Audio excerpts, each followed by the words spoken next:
मध्य प्रदेश के राजगढ़ डिस्ट्रिक्ट में छापीहेड़ा में मुझे आप सब ने बार बार कहा, यहाँ के पत्रकार बंधुओं ने, कि बात करना चाहते हैं सनातन के विषय में। तो आप सबकी जानकारी के लिए बता दें, जैसे कि आप सभी जानते हैं, भगवान श्री राम 500 साल बाद, त्रेता युग में तो भगवान श्री राम 14 वर्ष के लिए वन में गए थे, पर आफ्टर द्वापर युग, कलकाल के सनातनियों की थोड़ी सी मैं कहूँगा कि इतने धर्म के प्रति जागरूक नहीं हुए कि 500 साल लग गए और भगवान श्री राम 500 वर्ष अपने स्थान से वंचित रहे और लड़ाइयाँ लड़ता रहा सनातनी।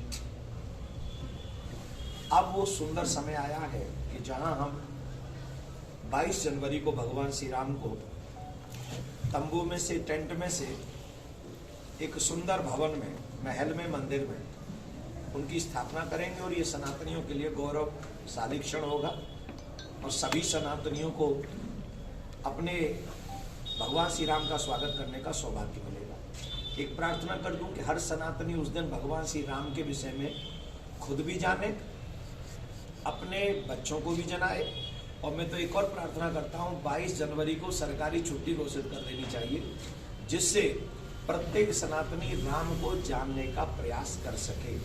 राम का मंदिर एक सिर्फ मंदिर नहीं है, वो मानवता का एक पूजनीय स्थान बनने जा रहा है। तो मैं चाहता हूं कि ऐसा मैं निवेदन ही कर सकता हूं, बाकी तो मेरे तो कोई ऐसी सामर्थ्य है नहीं। मैं सरकार से चाहता हूं कि 22 जनवरी को सरकारी छुट्टी हो और जिससे और टीवी चैनलों पर राम के विषय में ज़्यादा से ज़्यादा उस समय इंक्वायरी दी जाए, जानकारी दी जाए, और जितने भी सनातनी हैं वो जो जा सकते हैं जाएं, जो नहीं जा सकते वो टीवी चैनलों के माध्यम से, मोबाइलों के माध्यम से उस दिन अपने राम से जरूर जुड़ें, रामायण को जरूर पढ़ें। घर घर में हम लोग रामायण का पाठ कर सकते हैं, ये हमारी प्रार्थना। दूसरा, हमारे धैर्य श्याम सुंदर का वनवास अभी जारी है। भगवान श्याम सुंदर अभी भी अपने गर्भाशय में नहीं है, मीन्स जहाँ गर्भगृह है, जहाँ पर भगवान श्री राम का, भगवान श्याम सुंदर का प्राकट्य हुआ था, जो कंस की कारागार थी, वहाँ आज भी भगवान श्री कृष्ण की पूजा नहीं होती, वहाँ आज सनातनी जा नहीं सकते। इसी कार्य को लेकर भगवान श्री राम के प्राकट्य के बाद, मंदिर के निर्माण के बाद, हम सभी सनातनियों से एक और प्रार्थना करेंगे। हाई कोर्ट में, सुप्रीम कोर्ट में सुनवाई होने जा रही कृष्ण जन्मभूमि की ईदगाह की सर्चिंग की, कि वहाँ पर सर्च होना चाहिए, वहाँ पे जाके परीक्षण होना चाहिए, वहाँ एसआई के द्वारा ऐसी जांच हो जिस जांच में पता चल सके कि वो स्थान किसका है। और मैं दावे से कहता हूँ, जैसे ज्ञानवापी में सनातनी सबूत निकले, वैसे ही ईदगाह में भी सनातनी सबूत निकलेंगे। दूसरा, आगरा की जामा मस्जिद में जो भगवान श्री कृष्ण की बाल लीला, भगवान गोविंद की जो मूर्तियां हैं, छवियां हैं, जिन्हें औरंगजेब और उनके दुष्ट शागिर्द लोग मंदिर तोड़ने के बाद लेके गए थे, जिसपे हमने केस भी करवा रखा है, लड़ाइयाँ जारी हैं, उसकी भी 8 जनवरी है, उस केस की भी 8 जनवरी है। हाई कोर्ट ने ऑर्डर दिया है, हाई कोर्ट ने ऑर्डर दिया है आगरा कोर्ट को कि उसे भी 6 महीने के भीतर पूरा किया जाए, पता किया जाए कि वहाँ क्या सिस्टम है। तो मैं इन्हीं सब विषयों को लेके आप सबको अवगत करा रहा हूँ, और जगह जगह जाकर, चाहे वो झारखंड हो, चाहे वो राजस्थान हो, चाहे वो छत्तीसगढ़ हो, चाहे मध्य प्रदेश हो, यहाँ पे मैं, और इसके बाद मैं जा रहा हूँ मुंबई, महाराष्ट्र में, वहाँ पर भी सनातनियों को जगाने का प्रयास कर रहा हूँ। और हम किसी से द्रोह नहीं चाहते, हम किसी से लड़ना नहीं चाहते, पर राम, कृष्ण और शिव हमारे प्राण हैं, उनके लिए तो हमें अपने अधिकार की बात करनी ही चाहिए। और इसके लिए तो हमारा संविधान हमें राइट देता है, इट्स माय फंडामेंटल राइट कि मैं अपने देवी देवताओं के सम्मान के लिए अपनी आवाज़ आप लोग चैनलों के माध्यम से उठा सकूं। अभी आज इसी के लिए बहुत बड़ी सनातन यात्रा, कृष्ण जन्मभूमि का निर्माण हो, कृष्ण जन्मभूमि मुक्त हो, जामा मस्जिद की जांच हो, इन सब विषयों को लेके एक बहुत बड़ी यात्रा आज शाम को आफ्टर कथा यहाँ इस छापी हेड़ा मध्य प्रदेश में निकलेगी। मैं आप सब चैनल वालों से भी निवेदन करूंगा, आप सब सनातनी हैं, आप हमारे दर्द को समझिए, आप हमें समझिए। हम किसी से फाइट नहीं चाहते, पर अपने कृष्ण भूमि को मुक्त चाहते हैं। अपने कन्हैया को पैरों तले कुचलते हुए अब हम नहीं सह सकते। अगर हम सनातनी हैं तो ये दर्द हमारे मन में है। हम अपने माँ बाप की फोटो को नहीं देख सकते किसी के पैरों के नीचे, वो तो हमारा भगवान है, तो उनकी छवि हम कैसे देख सकते हैं? आप भी सनातनी होंगे, पत्रकार तो है ही है। कौन दर्द ये बर्दाश्त करेगा? न किसी नेता को ये दर्द बर्दाश्त होना चाहिए, चाहे वो किसी भी पार्टी में हो, ना ही किसी वकील को ये बर्दाश्त होना चाहिए, चाहे ना ही किसी जज को, ना ही किसी बिजनेसमैन को। ये सनातनियों को किसी को भी बर्दाश्त नहीं होना चाहिए। इसे जगाने का प्रयास हम कर रहे हैं और इसी के चलते हुए आज आप सब पधारे, आप सबका स्वागत है। धन्यवाद। का प्राकट्य हो रहा है, हम सब सनातनियों के लिए बहुत गौरव की बात है। त्रेता युग का उत्सव फिर भी छोटा रहा होगा, ये उत्सव तो हम सब के लिए बहुत बड़ा उत्सव है और हर सनातनी के लिए उत्सव है। माथे पे तिलक, गले में घंटी, हाथ में कलावा, द्वार पे बंधनवा। हर सनातनी के घर में घी के दिए जलने चाहिए उस दिन। किसी के अपमान के लिए नहीं, अपने राम के स्वागत के लिए जलने चाहिए। हमारा सनातन किसी को दुख देना नहीं चाहता, लेकिन रावण सामने खड़ा हो जाएगा तो फिर तो राम वध करेंगे, समझ रहे? तो उस दिन सनातनियों के लिए गौरव की बात होगी और हम सभी सनातनियों को, और मेरे को निमंत्रण मिला है, मैं बहुत बहुत साधुवाद करता हूँ राम जन्मभूमि ट्रस्ट को, जिन्होंने मेरे जैसे ना कुछ कुछ भी नहीं हूँ, अधम से अधम आदमी हूँ मैं, इसके बावजूद भी उन्होंने मुझे कहा कि आप निमंत्रण भेजा है और मेरा ये सौभाग्य होगा कि मैं वहाँ पहुँचूंगा। और जिसको राम जी के निमंत्रण में मिले जाना चाहिए, जिन्हें ना भी मिले उन्हें भी पहुँच जाना चाहिए। 500 साल बाद रामलला विराजमान होने वाले हैं, क्या कहेंगे? मैं तो इतनी देर से इसी पे तो कह रहा था कि हम लोगों को आज हमसे कहा जाता है हम सहनशील नहीं है, हम सहनशील नहीं है, हम नहीं है, हम सहनशील नहीं है। जो अपने भगवान को भी 500 साल का वियोग बर्दाश्त करते हैं, हम लोग उनका अपमान सहते हैं, हम सहनशील नहीं है। कुरान के ऊपर एक शब्द कोई बोल देता है तो फ्रांस में उसका सर कलम कर दिया जाता है। हम तो किसी के धर्म का अपमान नहीं करते, फिर वो नीतियां, वो विचार, वो कर्म कहाँ से आते हैं जो हमारे भगवान की छवियों को जामा मस्जिद की सीढ़ियों में गाड़ देते हैं, हमारे भगवान के मंदिर तोड़े जाते हैं? वो विचार कहाँ से आते हैं? वो कौन सा ग्रंथ है जो दूसरों के धर्म का अपमान करना सिखाता है, देवी देवताओं का अपमान करना सिखाता है? नहीं, मैं कुछ नहीं बोल सकता ज्यादा, हम सब जानते हैं हमारे समाज में ऐसे ही लोग हैं। तो हमें ये लगता है कि 500 वर्ष बाद अगर राम जी आ रहे हैं तो हमारे लिए गौरव की बात है, हर सनातनी के लिए गौरव की बात है। अब इसे बचाए भी रखना है।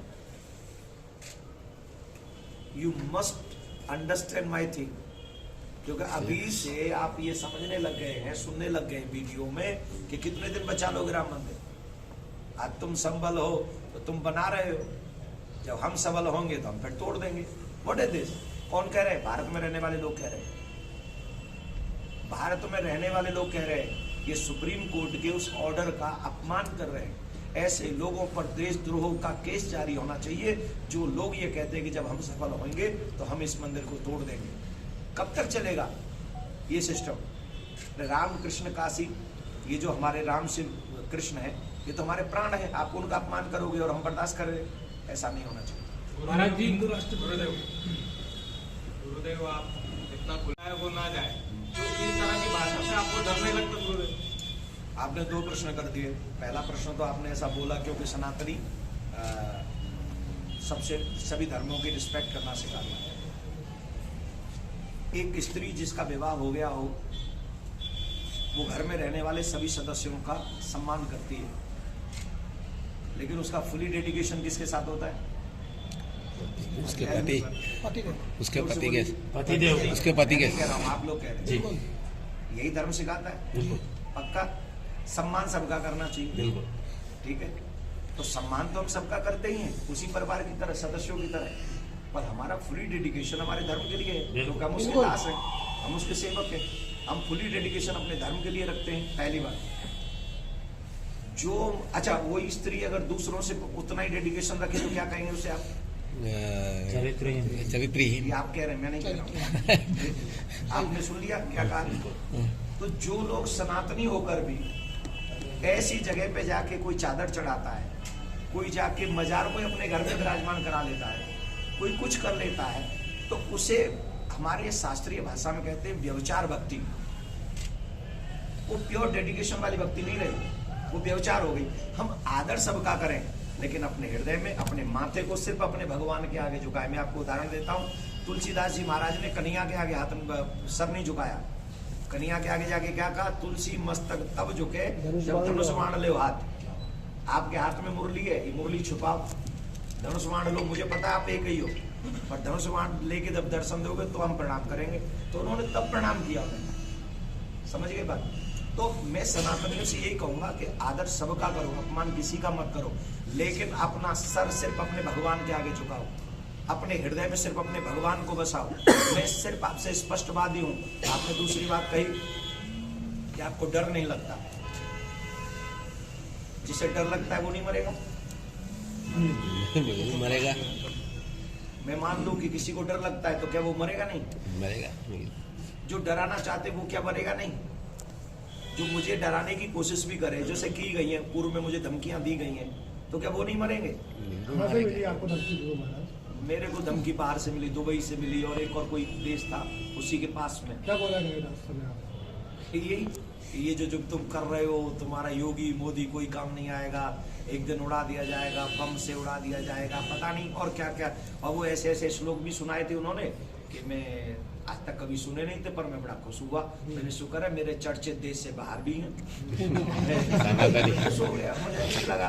वो ठीक है, जब तक मेरे ठाकुर ने मेरी सांसें दी हैं, तब तक कोई माई का लाल मेरी सांस छीन नहीं सकता, क्योंकि जन्म और मृत्यु, हानि लाभ, जीवन मरण, यश अपयश विधि। आपको धमकियां मिली, इसकी कंप्लेंट मैंने की, कंप्लेंट भी की है, हाँ। क्योंकि जब मैं उस समय महाराष्ट्र में था, महाराष्ट्र में कंप्लेंट की है, मथुरा में भी कंप्लेंट की है, और अभी मेरे लोगों ने बहुत कुछ किया हुआ। अभी इस विषय पे हम चर्चा नहीं करेंगे। महाराज जी, एक प्रश्न मेरा है, जो लोग अभी मेरी बात तो क्यों नहीं डरता कि मरना और जन्म और जीवन और मृत्यु, हानि लाभ, यश और अपयश, ये भगवान के हाथ में, किसी मनुष्य के हाथ में नहीं है। डरना, जो डरता है वो भी मरेगा, जो डराता है वो भी मरेगा, और जो अपने सनातन के लिए काम करेगा, मैं गारंटी से कहता हूं वो मरेगा नहीं, वो अमर हो जाएगा। तो मैं अमर होने के लिए कार्य कर रहा हूं, अपने सनातन के लिए कार्य कर रहा हूं। मुझे मरने से डर नहीं लगता। I don't mind. महाराज जी, मेरा प्रश्न ये था, जो लोग हिंदू धर्म को मलेरिया डेंगू की तरह बोलते हैं, उन लोगों पे अभी तक कार्रवाई क्यों नहीं हुई? देखिए, मैंने इसको शायद कथा में भी बोला था, आपने सुना मैंने होगा कि जो हमारे सनातन धर्म को, और वो भी संवैधानिक पद पे, वो भी संवैधानिक पद पे होते हुए बोल रहे हैं। हालांकि भारत की जनता धीरे धीरे जग रही है, उन्हें बर्फ पे लगा देगी। जो सनातन का अपमान कर, मैं ऐसे नहीं बोल रहा, मैं किसी पार्टी का पक्षधर बिल्कुल भी नहीं। और मध्य प्रदेश सब लोग सनातनी जो हैं वो जानते हैं इस बात को कि मैं किसी पार्टी का पक्ष नहीं लेता, सत्य का साथ देता हूं, सनातन का साथ करता हूं। ये मेरी जिम्मेदारी है एज ए धर्म गुरु, मेरा जिम्मेदारी यही है। तो हमारे रामायण में भी लिखा है, साधु अवज्ञा कर फल ऐसा, जरे नगर अनाथ कर जैसा। धर्मो हतो हतो हंति, धर्मो रक्षति रक्षिता। अगर तुम धर्म की हत्या करोगे, धर्म का अपमान करोगे, तो कहीं के नहीं बचोगे, शास्त्रीय प्रमाण है। अब धीरे धीरे समझ ले, जिन जिन पार्टियों ने सनातन का अपमान किया, उनका हाल क्या है। अगर वही सम्मान कर लें तो फिर उनका सम्मान हो जाएगा। तो जो भी ऐसा करेगा, अगर संवैधानिक पद पे बैठे, तो पहले तो मैं चुनाव आयोग से यही कहूंगा, ऐसे लोगों को आजीवन प्रतिबंधित कर देना चाहिए, जिन्हें, जो हमारे सनातन को उल्टा सीधा बोलते, अपशब्द बोलते, उनका अपमान करते, ऐसे लोगों को आजीवन प्रतिबंधित होना ही चाहिए, क्योंकि वो संविधान का भी अपमान कर रहे हैं, वो संविधान का भी अपमान कर रहे हैं ना। तो ऐसे लोगों का प्रतिबंध होना चाहिए, पहली बात। दूसरी बात, अगर यहाँ ऐसा सिस्टम चलता भी रहेगा तो ठाकुर जी की मार से कोई नहीं बचेगा। मैं लिख के दे सकता हूँ, मैं रहूं न रहूं, आप रहें न रहें, लेकिन ठाकुर जी की मार उन लोगों को सहनी ही पड़ेगी जो धर्म की निंदा और उनका उपहास करते हैं। एक और गुरु जी, आज की कथा में अगर आपके द्वारा ये बात कही जाए कि हर एक व्यक्ति, क्योंकि पूरा राजगढ़ जिला किसानों का एरिया है, यहाँ हर बिजनेसमैन का कर्तव्य है कि गायों का पालन करे। हर नेता का दायित्व है कि वो गौ माता के लिए काम करे। हर पत्रकार की जिम्मेदारी है कि वो भी एक एक गाय अपने घर में रखे। हर एक किसान की भी ये जिम्मेदारी है, हर एक सनातनी में एंड में कहूँ हर एक कथाकार की भी। कथाकारों की तो ज्यादा है, हम जैसों की तो कम से कम 100 गाय होनी चाहिए।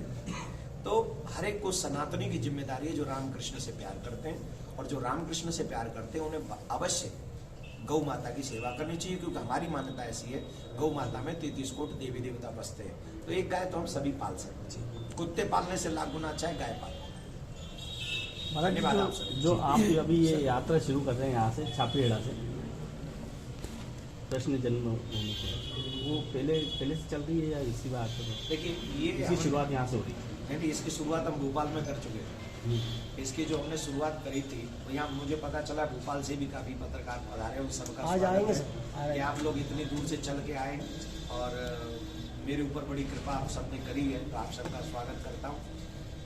ये अप्रैल में हमारी कथा थी भोपाल में, और भोपाल से हमने कृष्ण जन्मभूमि का ये कार्य प्रारंभ किया है अप्रैल से, और आगे भी जब तक कृष्ण जन्मभूमि मुक्त नहीं हो जाएगी, जब तक वहाँ पर कन्हैया के मंदिर के निर्माण का आदेश माननीय कोर्ट के माध्यम से नहीं मिलेगा, तब तक सनातनियों को जगाने का कार्य जारी है। एक प्रश्न और गुरु जी, ये निवेदन कर रहा हूँ मैं, वक्ता तो हूँ नहीं कि मैं ये बता सकूँ आपको कि भारत विश्व गुरु कब बनेगा, पर मैं सच आपको बता रहा हूँ, आज भी अगर मानवता के गुणों को ध्यान में रखकर कहा जाए तो आज भी पूरे विश्व का गुरु भारत ही है। आज भी रीजन, हम जैसा चरित्र कहीं नहीं, हम जैसी दया भाव कहीं नहीं, हम जैसा मार्ग, हम लोग क्या कहते हैं, हम लोग कहते हैं धर्म की जय हो, अधर्म हम लोग कहते हैं धर्म की जय हो, अधर्म का अधर्म नाश हो, का विश्व का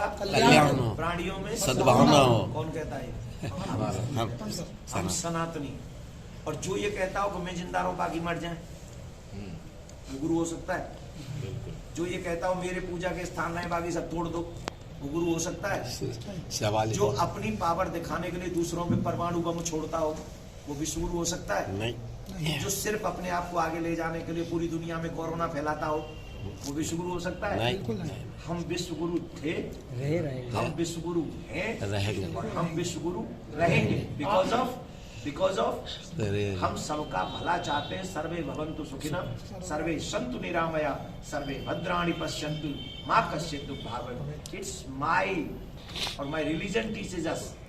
ये हम तो विश्व गुरु हैं ही, कोई माने ना माने तो क्या फर्क पड़ता है। कई बच्चे नालायक बच्चे होते हैं जो अपने माँ बाप को नहीं मानते, तो उनका हम क्या करें। पर एक निवेदन आपसे, गुरु जी महाराज एक लास्ट सवाल है, आप बार बार कथा स्थल से कहते हैं हिंदू राष्ट्र के बोलते हैं बार बार, क्या कहेंगे हिंदू राष्ट्र के बारे में, क्या बोलेंगे? बनेगा, इतना कहूंगा, बनेगा हिंदू राष्ट्र, राम राज्य अवश्य एक दिन इस पृथ्वी पर वो सनातन ही लाएंगे। और जिस दिन हिंदू राष्ट्र राम राज्य बना, मैं आपको विश्वास दिलाता हूं, कोई दुख में नहीं रहेगा। राम राज्य की कल्पना आप करिए जहां कुत्ते को न्याय मिलता हो, कुत्ते को। भगवान श्री राम कुत्ते का बात सुन के उसके साथ न्याय करते हैं, तो ऐसे राम राज्य से किसको कष्ट हो सकता है? कौन है वो लोग जिन्हें राम राज्य से, हिंदू राष्ट्र से तकलीफ है? वही लोग जो कुछ चाहते हैं बाकी सबको मार देना चाहते हैं, उन्हीं को तकलीफ हो सकता है हिंदू राष्ट्र और राम राज्य से। मेरी कल्पना बहुत श्रेष्ठ है। राम राज काहू नहीं व्यापा, दैहिक दैविक भौतिक तापा। 3 प्रकार के ताप होते हैं जो आपको कष्ट देते हैं, दैहिक शारीरिक, दैविक देवताओं के द्वारा, भौतिक समाज के द्वारा। राम राज्य की कल्पना तीनों में से कुछ नहीं होता, किसी को दुख नहीं होता, ये है राम राज्य। तो ऐसे राम राज्य अगर हम सबको मिलेंगे, हम लोगों को भाग्य होगा, लकी होंगे, हमारे बच्चे, आने वाली पीढ़ियां सुरक्षित होंगी। कम से कम 36 टुकड़े तो नहीं होंगे हमारे बच्चियों के। महाराज ये मांस बेचने पे अभी प्रतिबंध लगा है मध्य प्रदेश में, ये शराब बंद नहीं होनी चाहिए? मैंने तो भोपाल में ही कही थी ये बात। मैंने तो 2-3 चीजें कही हैं, आप लोगों के माध्यम से एक चीज और मैं बोल देता हूं, अगर आप लोग दिखा सकें तो। मदिरा से भी ज्यादा खतरनाक इस समय जो मैटर है वो है वेब सीरीज, सोशल साइट्स, जहां हमारे सनातन के सभी रिश्तों के साथ धज्जियां उड़ाई जा रही हैं। आंटी के साथ बच्चा, मासी के साथ बच्चा, भाभी के साथ बच्चा, कजन सिस्टर के साथ बच्चा, समझ रहे हैं ना मैं आपको मैं कह रहा हूँ, मैं शॉर्ट में बोल रहा हूँ। आप ऐसी चीजें दिखा दिखा कर हमारे बच्चों से क्या आशा करते हैं? बेटियां हो या बेटे हो, जो भी देख ले गलती से, उनसे आप क्या आशा करते हैं? मैं हाथ जोड़ के साष्टांग दंडवत करके आप सब पत्रकार बंधु, राजनेताओं को, सबको हाथ जोड़ के प्रार्थना करता हूं, एक क्षण गंवाए बगैर ये सब नाटक बंद होना चाहिए। नेट पे से इसलिए बंद होना चाहिए कि हमारी सभ्य समाज ये स्वीकार नहीं करता। हम पावरफुल इसलिए हैं क्योंकि हम लोग फैमिली में रहते हैं। जहां बहन भाई के साथ में ये सब लीलाएं कर रहे होंगे तो आप कल्पना करिए हमारा समाज कैसा बनेगा। वो कर रहे हैं पैसे के लिए, दूषित हो रहा है समाज। तो हमें ये सबसे पहले जो वेब सीरीज वगैरह हैं, सबसे पहला काम करना चाहिए, इनको रोक देना चाहिए और ऐसी फिल्में बनाने वालों पर कोई धारा लगाकर कम से कम 20 साल की सजा होनी चाहिए कि पूरी जवानी उनकी जेल में जाए। ऐसी प्रार्थना मैं आप सबसे करता हूँ। धन्यवाद। राधे राधे।